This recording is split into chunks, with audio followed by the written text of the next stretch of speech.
Day 12 of teaching you something from the book of 9-10.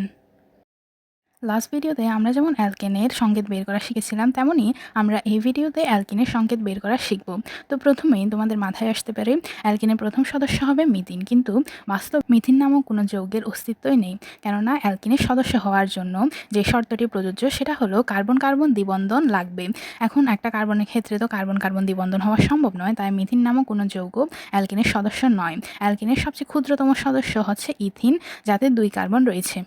অ্যালকিনের সাধারণ সংকেত অনুযায়ী আমরা ইথিনের সংকেত পাই C2H4।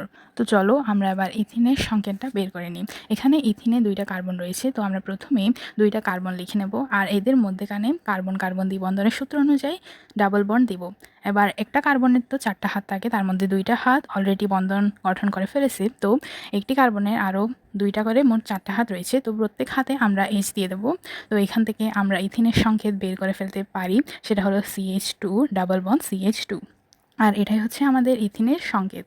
এবার চলো আমরা প্রোফিনের সংকেত বের করাটাও দেখে নিই। প্রোফিন 3 কার্বন বিশিষ্ট অ্যালকিন, অর্থাৎ C3H6। এখানে আমরা 3টা কার্বন দিয়ে দেব। যেহেতু অ্যালকিনের সদস্য হওয়ার জন্য অন্তত একটি কার্বন কার্বন দ্বিবন্ধন প্রয়োজন, তাই এখানে আমরা একটাতে দ্বিবন্ধন দিয়ে দেব এবং আরেকটাতে একক বন্ধন রাখব।